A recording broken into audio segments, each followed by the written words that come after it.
Boa tarde, que alegria estar com você nesta sexta-feira, último dia útil do mês de outubro, dia 29 de outubro. Segunda-feira já é outro mês, então vamos aproveitar bem essa sexta-feira, porque nós estamos começando ao vivo para todo o Brasil, o programa Vida em Foco, seu programa de todas as tardes aqui da TV Evangelizar. E hoje você já prepare papel, caneta, prepara YouTube, nós estamos lá, TV Evangelizar Oficial, porque tem receita hoje muito especial. Olha que nome diferente, biscoitone. Eu imagino assim que seja uma mistura de biscoito com panetone, né? Já que a gente está quase virando mês, já estamos quase pensando em Natal. E quem vai trazer essa dica pra gente hoje é o chefe Edinaldo Felice, que já está com tudo pronto aqui nos estúdios de Curitiba pra gente. Hoje também é Dia Mundial do AVC. Na verdade, tomada de consciência, né? Saber o que fazer com esta data. Então, a gente convidou aqui o Dr. João Rafael Agenta Sabag, que é neurologista do Hospital Vita aqui de Curitiba, que vai tirar dúvidas e te ajudar muito nessas questões aí de AVC. E na nossa coluna especial com o nosso correspondente lá na Itália, você vai ver os desafios dos arquitetos do mundo todo para conseguir integrar cidade com a natureza. Claro que tem muito mais para você, é só ficar com a gente. A partir de agora começa o programa A Vida em Foco.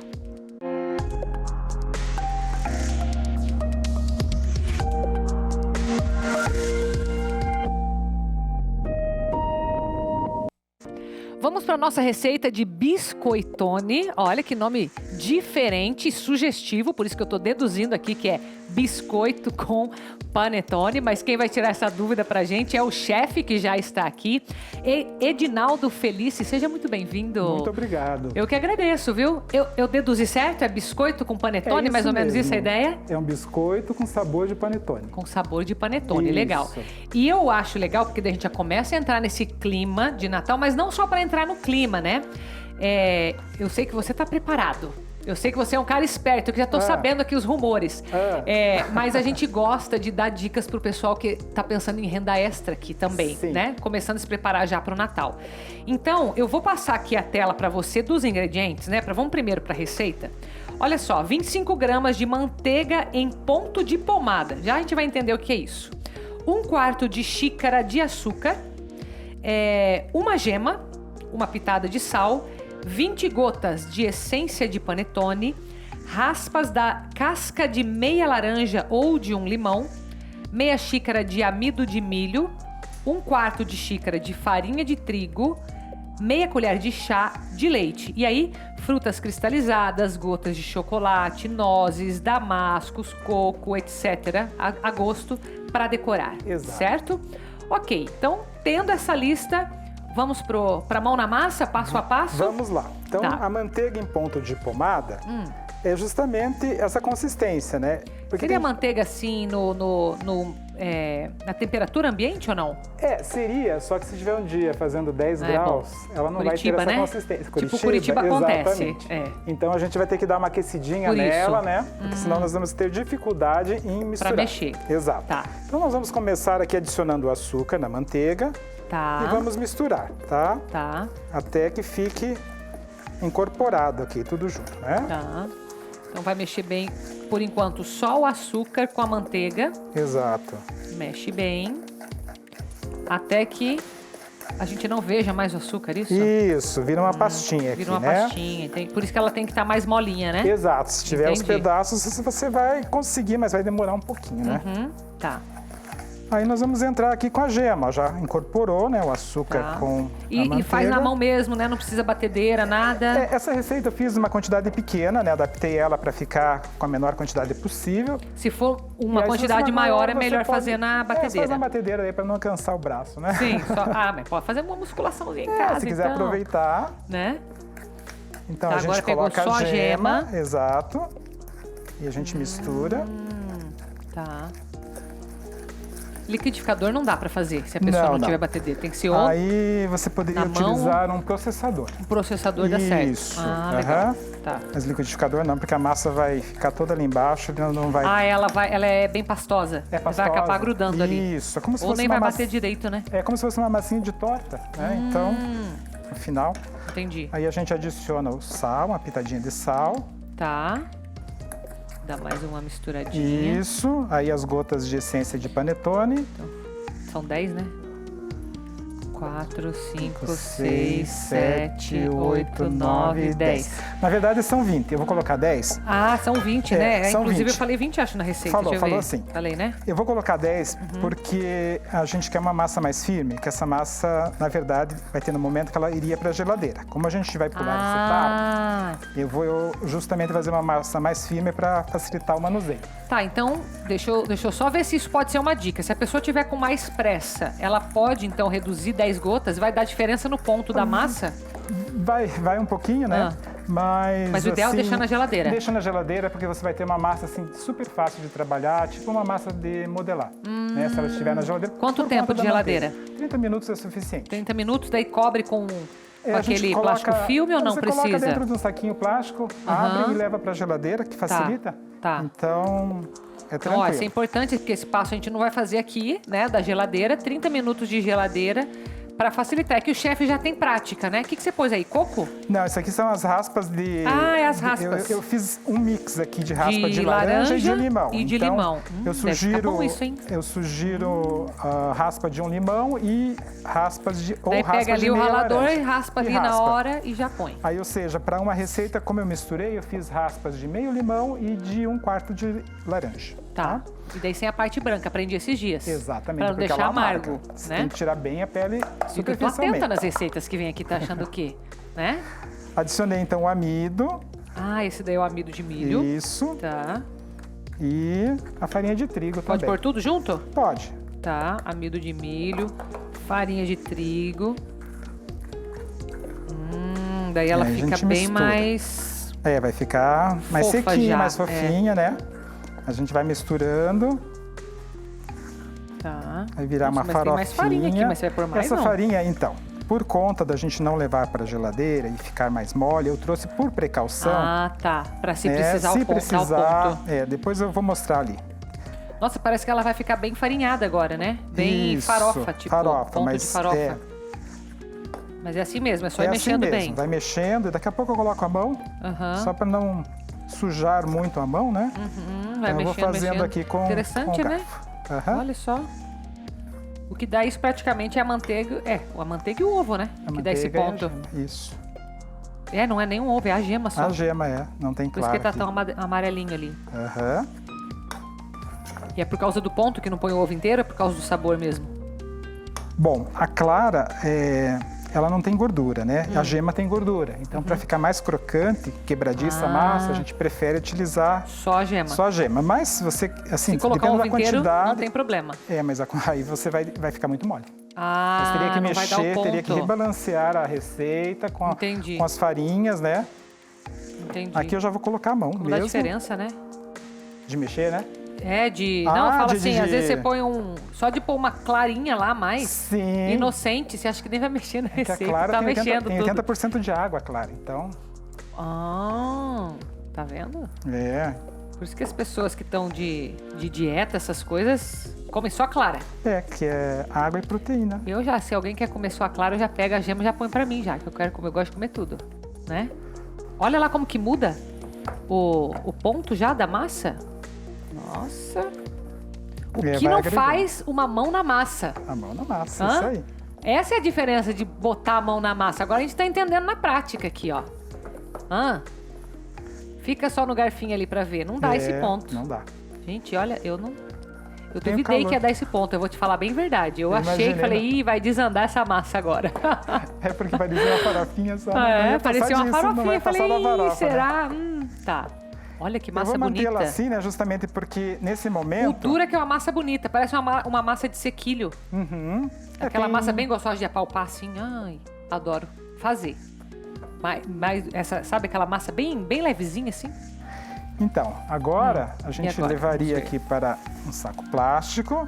Tá. Fazer um rolinho aqui para não ficar muito espalhada. Tá. Aí eu tô usando aqui 2 palitinhos de hashi como para dar a altura, né, da massa. Ah, é pra isso. Isso. Olha que inteligente isso. E daí vai passando o rolinho. Deixando na altura do hashi. Olha. Exato. Viu? Que esperto você, viu? Tem os Muito rolinhos legal. com os anéis aqui também. Que também dá essa altura. Mas se não tiver em casa, daí dá pra... Exato. Então já tirei, até tenho, mas eu tirei justamente porque a maioria das pessoas não vai ter. Então, eu Porque daí você já meio que padroniza a altura do biscoito. A altura do biscoito. Exato. Olha, gostei, gostei. Então, nesse ponto aqui, se ela estiver aqui você já aberta, está esticando ela para moldar ou não? Já. Então, porque teoricamente ela teria que ir 30 minutos para a geladeira para ficar mais fácil de manusear. Mas na verdade ponto, assim, não? Nesse ponto aqui aberto que eu levaria para a geladeira, porque aqui facilita, assim. porque ela já está mais espalhada, então a troca de calor é mais fácil aqui, Entendi. né? Então primeiro faria isso para depois ir para geladeira. Iria para geladeira. Tá. Deixa eu só aqui, na verdade eu tenho assim uns níveis de alumínio, né? Umas reguinhas, elas são mais compridas, mas aqui você desloca, não tem problema. Então, nesse ponto, eu levaria a geladeira, tá? Tá. E deixaria os 30 minutos. Tá. Como aqui a gente não vai deixar, não vai você deixar, vai usar essa massa. Eu vou usar essa massa que eu deixei um pouquinho mais consistente. Tá. E aí eu vou cortar. Ah, daí você tem a forminha para cortar. Isso. Olha só. Ah, que bonitinho. O que é isso aqui? É uma folha de silicone? Isso, um tapete de silicone. Tapete de silicone. Exato. Que legal essas coisas, né? Daí você põe na forma lá. Põe na forma. São práticos. Exato. Aí vai Se você não tiver um tapete de silicone, você pode utilizar papel manteiga também, que funciona. Boa. Papel manteiga é bom também. Só não é bom aqui o alumínio, né? Não, ele vai grudar. Porque vai grudar. Então, ou papel... Você fez um teste? Fiz direto, gruda, quebra tudo. Ah, não. Então, não funciona. Ou papel manteiga ou o tapetinho. Tapete de silicone. Aí eu tô vendo que você tá dando um espaçamento entre elas. É mais para facilitar a concção, porque como não tem fermento, ela não vai expandir. Talvez expanda um pouquinho só, mas não muito, sabe? Então é mais para o calor passar ali no meio na hora de assar. Vamos falar um pouquinho da venda desse biscoito enquanto você põe? Tá. Pode continuar, tranquilo. Quanto mais ou menos você gasta aqui para esse biscoito e por quanto mais ou menos que se vende? Então, eu calculei... Quantidade também, né? Depende, claro, onde você compra os ingredientes, a cidade em que você está, enfim. Mas eu calculei aqui uma média, deu R$5 para essa receita. R$5 para todos esses biscoitos? Que vai dar em média de 20 a 25 biscoitos, dependendo da altura e dependendo do tamanho, Entre 20 e 25 essa receita que a gente passou. Isso, e dá 250 gramas, tá? Em peso. Vai custar R$5 de ingredientes. R$5, tá? Exato. Aí tem mais outros custos, né? Os custos indiretos, como o gás, a energia elétrica, se você for assar em um forno, enfim. Mas e você tem uma noção de quanto que a pessoa acrescentaria? Normalmente, a gente multiplica por 3. Porque então pega o custo dos ingredientes vezes 3, você tem o custo. Ou você já tem o preço final? Preço final de venda, exatamente. Aí ele vai incluir tudo isso daí. Exatamente. A primeira parte são os ingredientes em si, que vão junto com o biscoito, né? A segunda parte seriam esses custos indiretos, como o gás, a energia elétrica, enfim. E a terceira parte seria o teu lucro. Entendi. Então, no caso, você poderia vender essa receita por R$15. Por R$15 essa receita. Exato. Aquela caixinha que você trouxe aqui, ó, dá um close aqui, ó. Aqui, por exemplo, poderia vender uma caixinha assim. Quantos tem aqui? Tem uma receita aí. Tem 4 vezes 5, 20, né? Isso. Deixa eu puxar aqui pro meio, peraí. Porque aqui... Opa. Deixa eu bagunçar a tua mesa. Aqui tá bom, produção? Olha que bonito aqui. Aqui, então, seria esse biscoito já decorado, R$15, mais ou menos. Exatamente. A de venda. Fora, se você tiver uma embalagem, você tem que adicionar o custo da embalagem, ainda tem o custo da embalagem, mas é o quê? Você poderia vender, você já teria um lucro. Tá. Pode ser um presente, pode ser uma renda extra. Você tem uma ideia, por exemplo, assim, eu sei que você é chefe, né? Não sei o quanto você vai saber essa informação, mas vou te perguntar mesmo assim. Pergunta. Enquanto você está colocando as bolinhas ali, vocês estão pegando aqui, ele pegando as bolinhas, olha ali, ó, que bonito. Deixa eu tirar isso aqui. Quanto você acha que a pessoa conseguiria fazer de renda extra vendendo biscoito de agora até o Natal? Quanto você acha em termos de demanda, sabe? Eu sei. Bom, aí vai depender do quanto você vai conseguir vender, Sim, né? mas quanto você acha que é possível, entendeu? Para que a gente pense assim, a pessoa que está querendo, sei lá, comprar um presente para as crianças, quer fazer uma viagem, alguma coisa, e ela tá pensando em uma renda extra E ela achou fácil essa receita. Entendi. Quanto você acha que é possível que ela tire de renda extra? Puxa vida, é uma Vai, pergunta chuta. complexa, É né? complexo, eu Porque sei, mas depende chuta um número. A tua capacidade de produção vai depender de quantos clientes você tem, da capacidade de venda tua, né? Mas, ó, eu vou fazer uma conta aqui, o que eu acho. Se é R$15 por caixinha, quanto tempo você levou para fazer isso daí? Você levou aí, sei lá... que eu já tinha separado os ingredientes. Já tinha tudo. Assim, mas vamos supor que você tem 1 hora para fazer entre compra e tudo, né? 1 hora para produzir aí 25. Para produzir R$15, que te deu um lucro de... você falou que custou 5? R$10 por caixinha. Certo. Então, para a pessoa tirar R$100, ela tem que vender 10 caixas. 10 caixas, você acha que é, sei lá, fácil de vender? 10 caixas de biscoito? 10 clientes. Tranquilo, né? 10 para R$100. Aí vamos supor que você vai se esforçar um pouco mais, você vai dobrar. Né? Vai dobrar, Sim. vai pôr no Instagram. Alguma coisa assim, porque R$10 você vende pra família, né? 10 pessoas.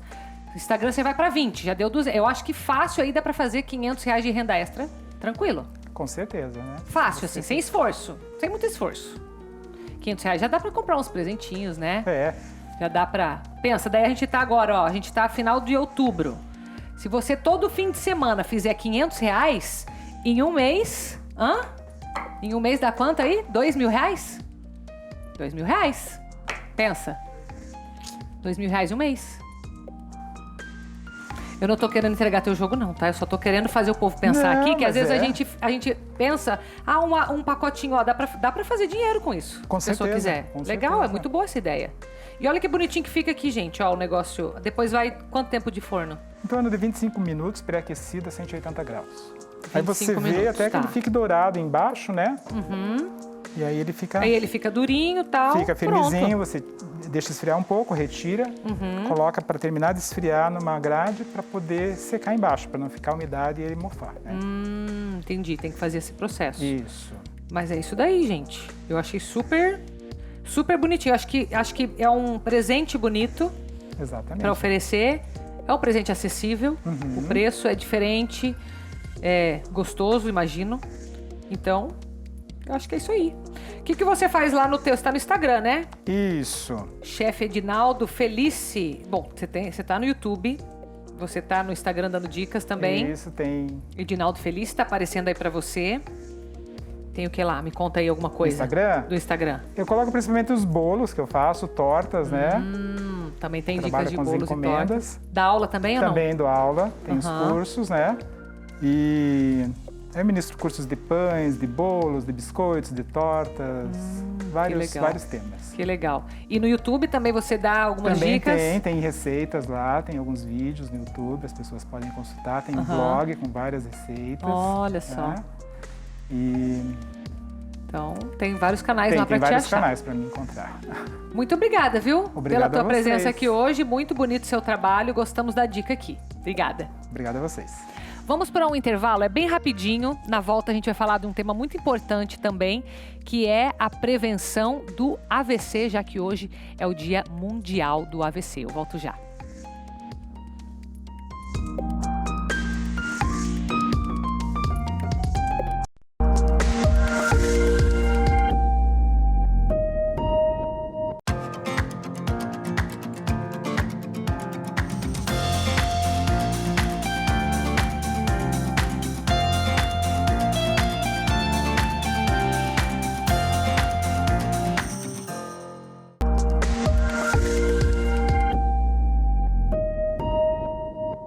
Voltamos com o programa A Vida em Foco desta sexta-feira, 29 de outubro.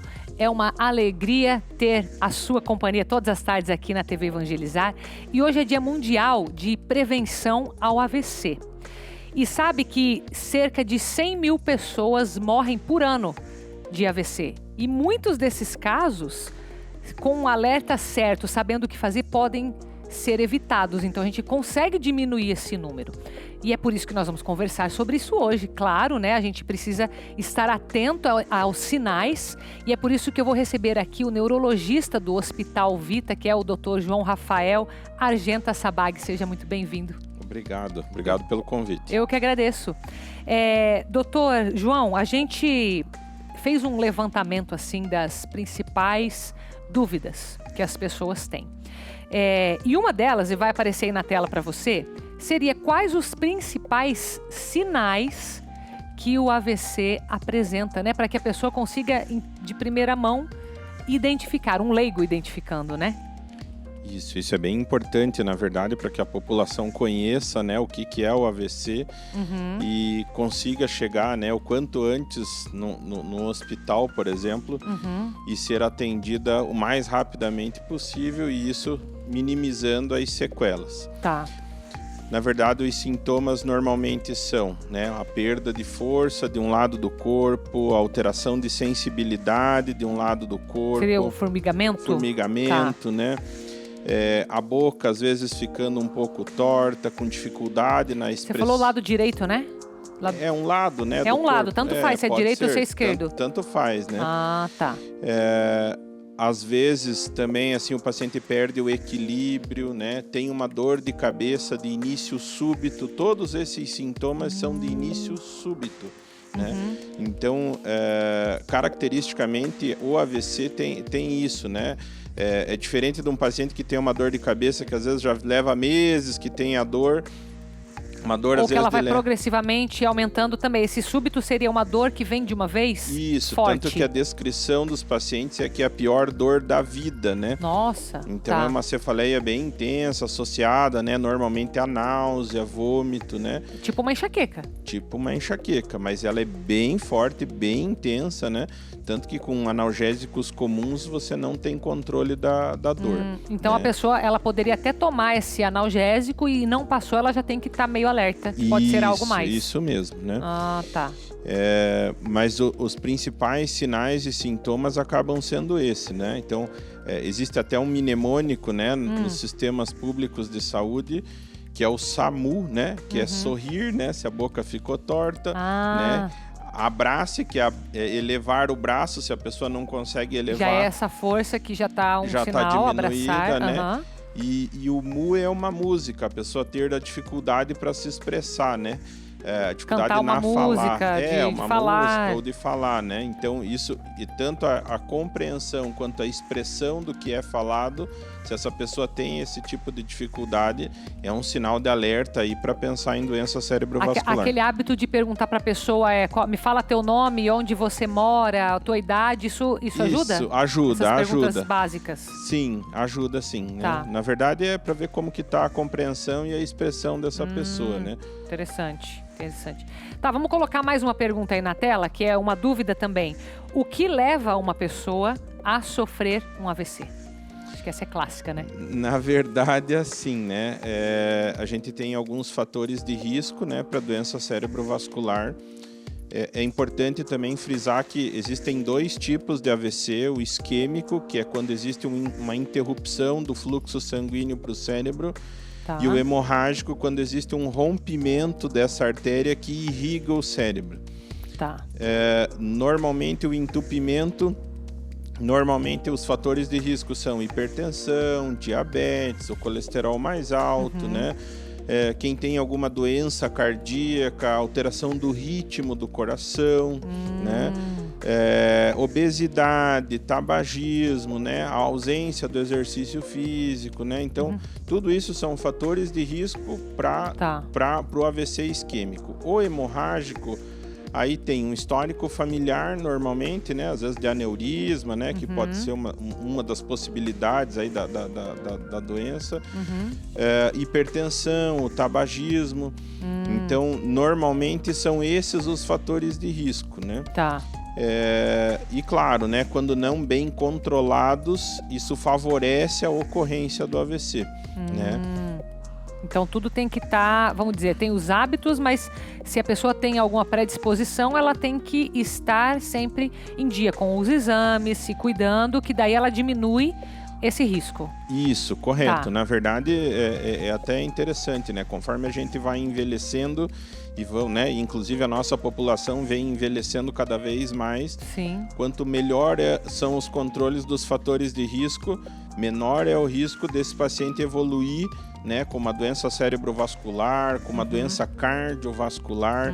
Então, sempre a medicina preventiva ela é muito melhor do que a curativa. Interessante, né? Sim. Então, é como você falou, quanto melhor for esse controle, menor é o risco que o paciente vai ter lá na frente. Tá.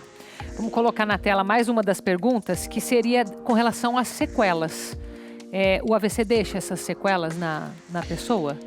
Na verdade, é diretamente proporcional ao número de neurônios lesados, né? Então, assim, quanto maior a área de isquemia, né, que é essa falta de circulação, ou de hemorragia, maior número de neurônios são lesados e, consequentemente, maiores são as sequelas desse paciente. Ah, tá.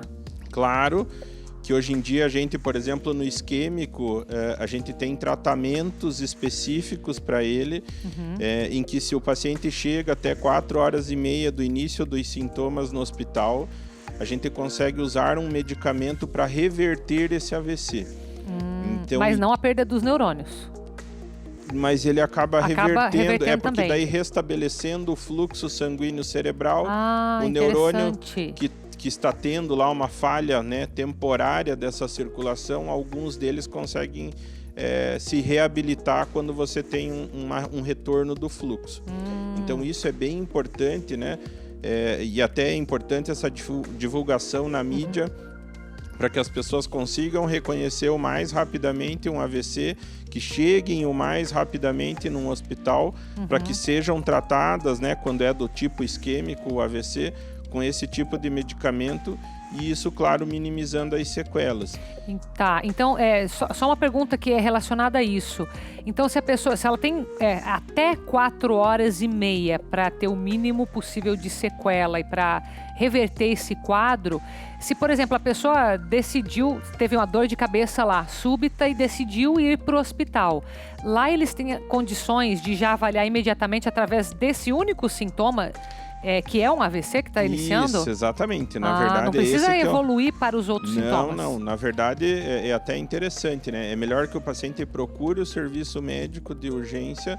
Lá ele vai ser atendido, vai fazer os exames que são pertinentes e que são de rotina para doença cerebrovascular.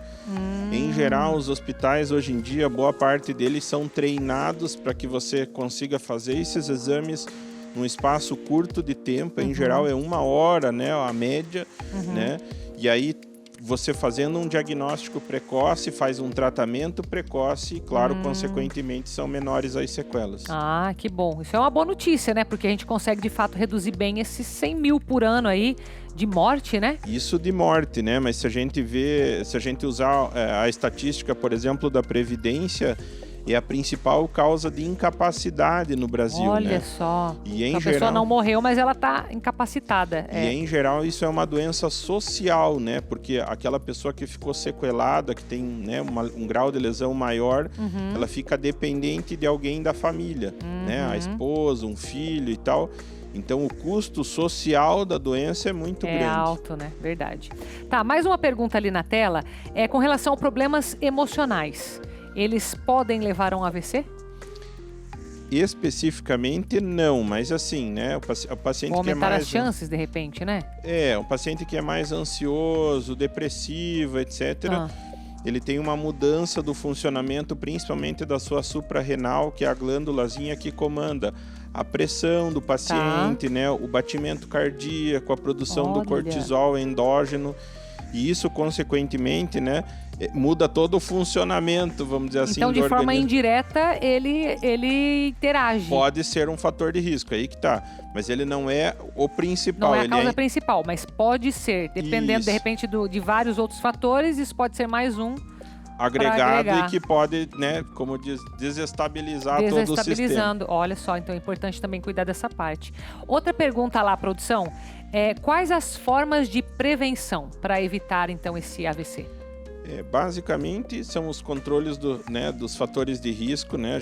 Como a gente tinha comentado antes, ter a pressão o mais próximo de 12/8, né? Que é o valor, né, mágico, vamos dizer assim, né?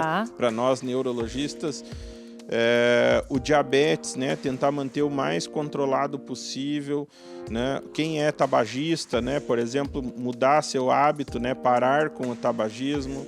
A obesidade é um fator tratável hoje em dia, né? Existe cirurgia bariátrica para os casos mais graves, mas em geral fazendo uma dieta pode ajudar, né? O exercício físico, que é interessante, até existem estudos que dizem que sendo feito um exercício aeróbico em torno de 150 minutos por semana, melhora, né, a microcirculação cerebral e isso favorece, né, você cria mais reservas para o teu cérebro no momento que existe uma isquemia, por exemplo. Então, estatisticamente, até é engraçado, a gente vai nos congressos e essa acaba sendo a discussão, né?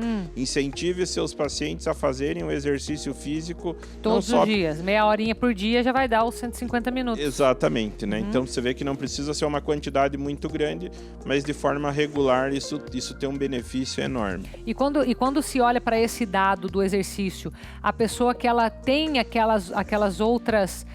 vamos dizer, debilidades, né? Ou um vício, ou ela está com a diabetes, com a saúde mais fragilizada. Se ela fizer esse exercício, ela ainda assim, ela reduz também essa chance de um AVC?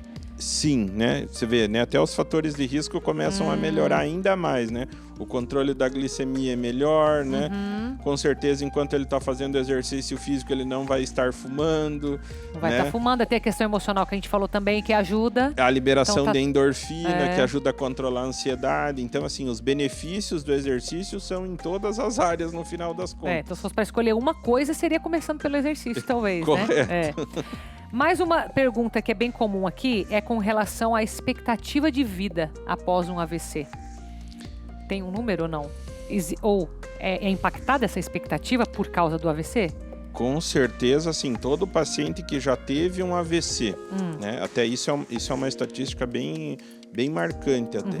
Todo paciente que teve um AVC e não fez o diagnóstico desse AVC, ele tem um risco em 5 anos de 80% de acontecer de novo. Nossa. Então, assim, é claro que a expectativa de vida desse paciente, consequentemente, vai ser menor do que a população em geral.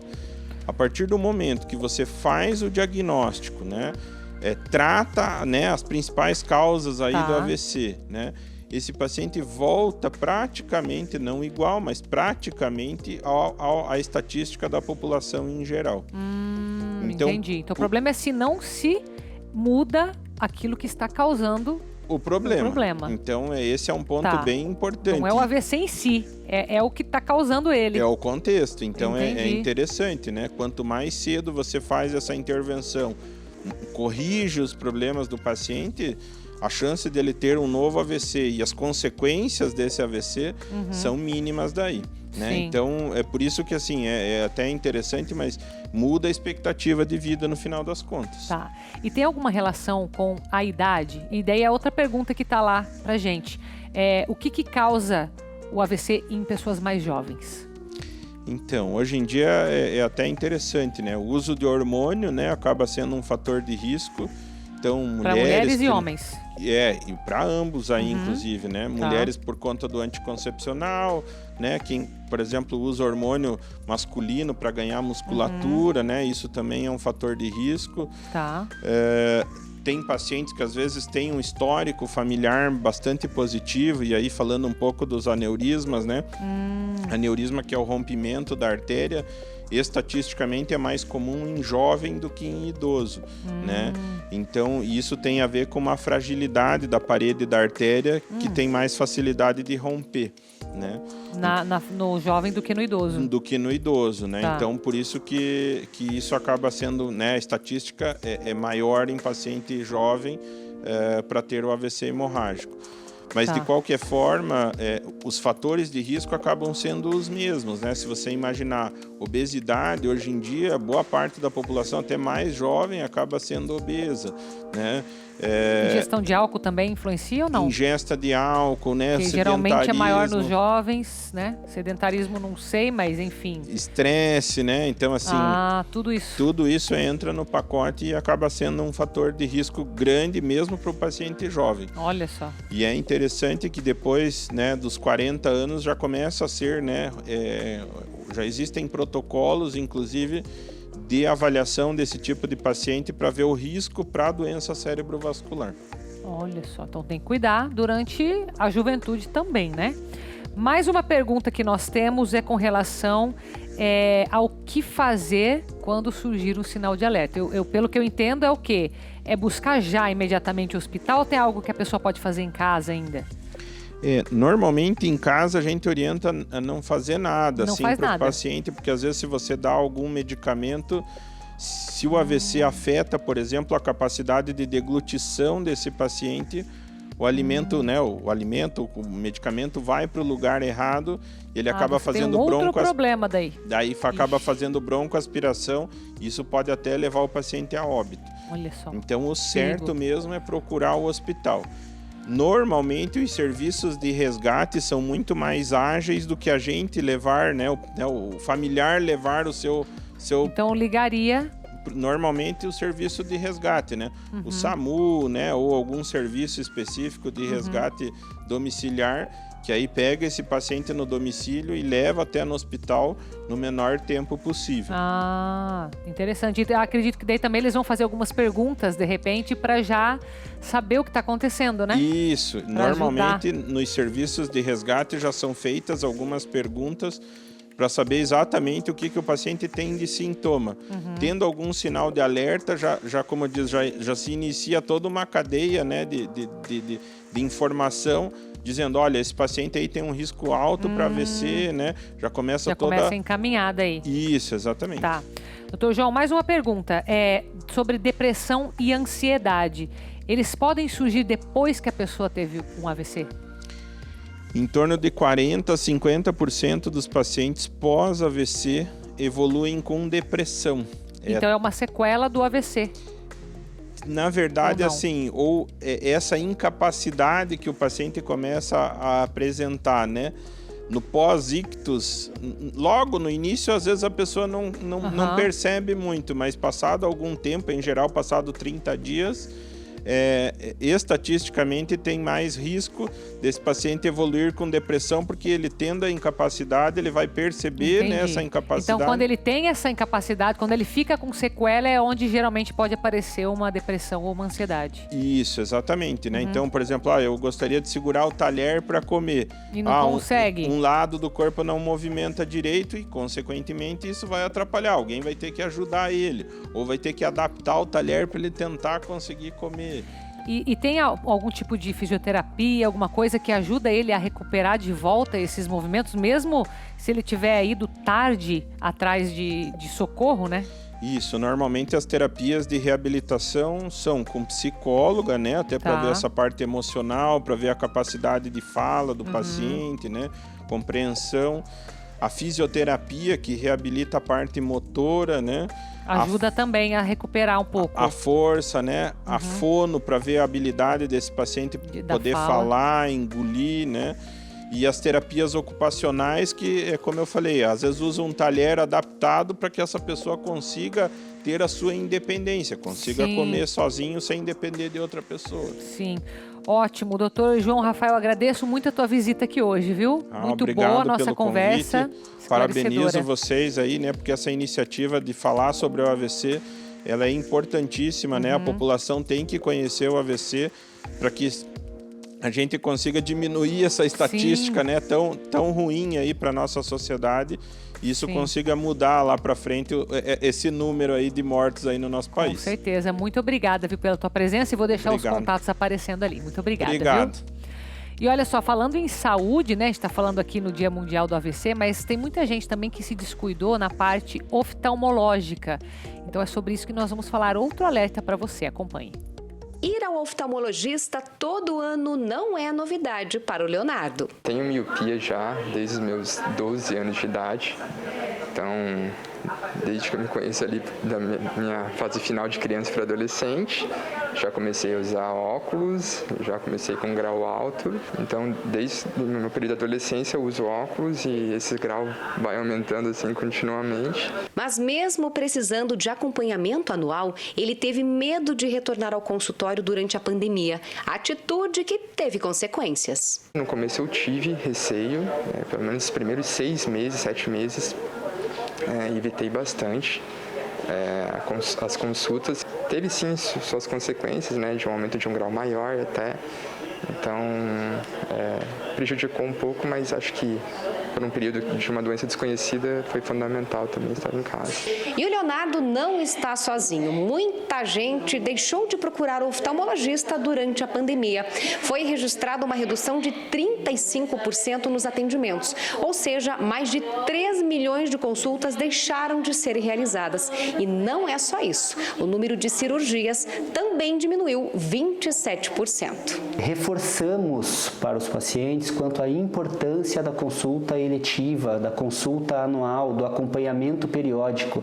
Essa é a melhor forma de prevenir problemas crônicos relacionados à saúde ocular. Um cenário que preocupa os especialistas, já que a falta de acompanhamento de algumas doenças oftalmológicas pode prejudicar a visão. Doenças como glaucoma, catarata e retinopatia diabética são as principais patologias oculares que requerem acompanhamento periódico. São situações que, diante de um afastamento do paciente por 2, 3, 4 anos sem seguimento, elas podem avançar, elas podem tornar um cenário muito mais desfavorável. Por isso, o acompanhamento anual, o acompanhamento periódico se faz tão importante. A consulta não pode ser deixada de lado nem pelos pacientes que não têm problemas crônicos. A gente tem percebido que o cenário ele vem mudando nos últimos meses, principalmente secundário à imunização da população. Então as pessoas têm se sentido mais seguras para sair de casa, para buscar o acompanhamento médico. Então os consultórios aos poucos estão voltando a ser tomados pelos pacientes. E isso é muito bom, a gente reforça essa necessidade. Não deixe de fazer o acompanhamento periódico, não deixe de passar por uma consulta com seu oftalmologista uma vez por ano. Agora quem tem um recado para você é a Milena. Olá, Milena. Olá, Carol, boa tarde. Eu tô aqui para falar de saúde, sobre saúde com você. Com você que tem problemas como azia, má digestão, queimação, gastrite.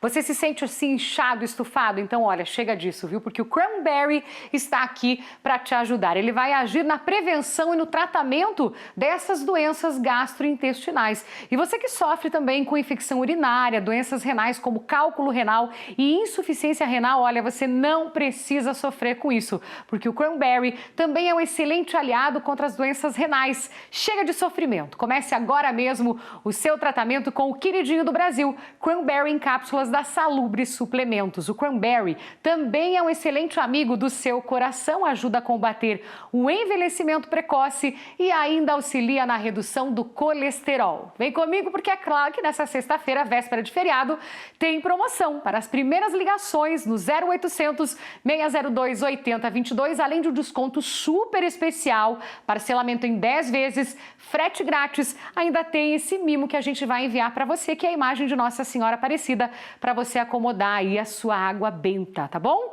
Então liga, não perde tempo, 0800 602 8022. Carol, é com você, obrigada. Vamos para o intervalo bem rapidinho. Na volta a gente vai falar com o nosso correspondente na Itália sobre o futuro das cidades e como que essas cidades começam a ficar mais próximas da natureza. Eu volto já.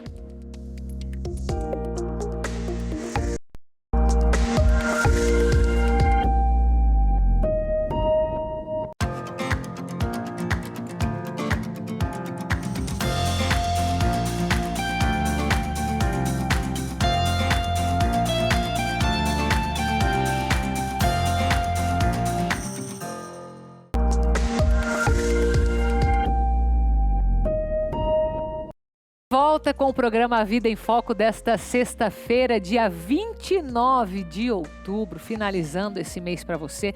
E a gente quer trazer agora, com o nosso correspondente lá na Itália, o Jusinei Cardoso, uma reportagem que mostra os desafios que os arquitetos têm para meio que reconstruírem as cidades em meio à natureza, né? Para fazer essa conexão.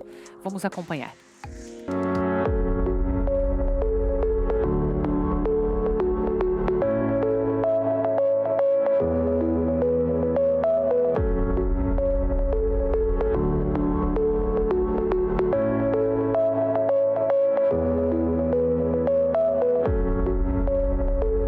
construções verticais, mobilidade reduzida, poucos espaços de convivência e interação. A união desses elementos reflete a realidade da grande maioria das metrópoles e, ao mesmo tempo, coloca em xeque um modelo que trata o território como objeto e não como sujeito, com sua geografia, seus recursos, desafios e potencialidades. Mas, afinal, pensar num esquema diferente daquele que aprendemos a entender como cidade não seria utopia? De certa forma, a resposta é sim, e é usada como ponto de partida por um dos projetos em exibição no Espaço Arquitetura da Bienal de Veneza. Trabalhar com utopias é o que dá sentido aos projetos da arquiteta Paola Viganò, vencedora do Grande Prêmio de Urbanismo da França. Em conversa por videochamada diretamente de Bruxelas, Paola explica que esse exercício é fundamental para entender que as coisas podem ser diferentes e ajuda a buscar soluções para transformar as cidades em espaços que permitam a coexistência de todos os atores envolvidos, humanos e não humanos. Sono consapevole del fatto che qualche volta la metamorfose richiede anche... Tenho consciência de que a metamorfose requer abandonar algumas coisas que fizemos e que não funcionam. Mas, em linhas gerais, acredito que o grande projeto que temos diante de nós seja um projeto de reinterpretação daquilo que já existe. O novo projeto biopolítico, que coloca juntos espaço, vida e relações, deve ser construído em modo diverso, onde as várias vidas têm o mesmo peso. Sei que é difícil pensar que nós e uma mosca tenhamos o mesmo peso, sabendo que temos o problema das relações entre humanos que ainda não foi resolvida. Ainda assim, acredito que esse seja o único modo de pensar em algo mais adequado frente aos desafios que temos e que funcione, porque as escolhas que fizemos até aqui não funcionaram. Hanno dimostrato di non funzionare. Formada em arquitetura em 1987, Paola fundou, juntamente com o urbanista Bernardo Secchi, o estúdio responsável por diversos projetos urbanos e planos metropolitanos em desenvolvimento na Europa. Entre os exemplos, Grande Paris, Lille 2030 e Bruxelas 2040. O que todos têm em comum é o desafio de repensar as cidades como espaços de reconstrução da natureza. Isso exige não apenas uma profunda mudança cultural dos agentes envolvidos, mas também resiliência para aceitar aquilo que não pode ser mudado.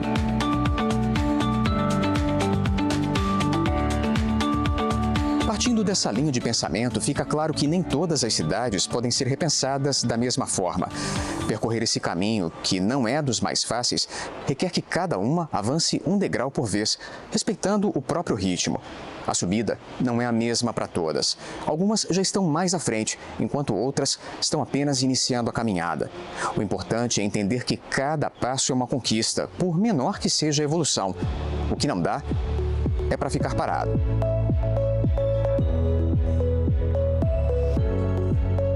Mas e o Brasil, que sequer iniciou o percurso? Será que diante de tantos desafios dos pequenos aos grandes centros, é possível pensar numa mudança? Paola acredita que sim. Anche in Brasile, per esempio, i primi tentativi di risolvere le questioni delle favelas. No Brasil, por exemplo, as primeiras tentativas de resolver a questão das favelas, demolindo tudo e reconstruindo bairros que acabavam destruindo os vínculos coletivos, foram projetos negativos. Eu acredito que nas favelas haja muitas oportunidades, porque, apesar da escassez de infraestrutura, são lugares ricos de energia humana que podem ser acompanhados em vez de serem destruídos. Tenho consciência das dificuldades de trabalhar no Brasil, mas não há dúvida de que existe um grande potencial ali. O Brasil não deve se dar por vencido, mas utilizar cada oportunidade para mudar esse estado das coisas. Para que esse tipo de transformação aconteça, é preciso que não apenas os governos, mas também a sociedade civil participe do processo. Afinal, esse deve ser um espaço de troca coletiva, de interação, de convivência com o próximo. A pandemia de coronavírus, que levou várias cidades a decretarem lockdown, nos fez recordar a importância dos jardins e áreas de convivência, esquecidos no frenesi da vida moderna, e acendeu uma luz diante daqueles que buscavam enxergar um caminho para começar essa metamorfose. Eu espero que o que fique deste momento seja a compreensão do valor dos espaços públicos e abertos nas cidades e a necessidade de repensar a mobilidade, porque penso que devemos ter outras possibilidades de nos movermos. A Covid apenas acelerou essa tomada de consciência, mas eu realmente acredito que este seja o momento de mudar a rota. A pandemia colocou o poder público de joelhos, então penso que o público deva retomar seu papel de importância, seja no desenho das cidades, seja politicamente falando, para recuperar o seu espaço. Riprende il suo spazio. Muito legal, né, essa matéria. Acho que vale a pena, inclusive, você compartilhar o link deste programa hoje, aproveitar que está vindo o fim de semana. O pessoal vai lá no YouTube, TV Evangelizar Oficial, vão assistir com calma, vão saber dos alertas de AVC, vão saber a receita que a gente passou aqui no começo. Tudo isso você pode fazer. Então, ó, desejo para você um ótimo fim de semana, excelente fim de semana. Continue na nossa companhia aqui na TV Evangelizar e eu volto com você na segunda-feira às 3h30 da tarde, ao vivo para todo o Brasil. Fique com Deus, até segunda.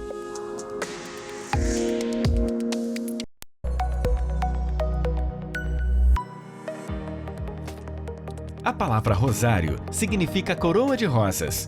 É uma antiga devoção católica que a Virgem Maria revelou que cada vez que se reza uma Ave Maria, lhe é entregue uma rosa, e em cada rosário completo rezado, lhe é entregue uma coroa de rosas.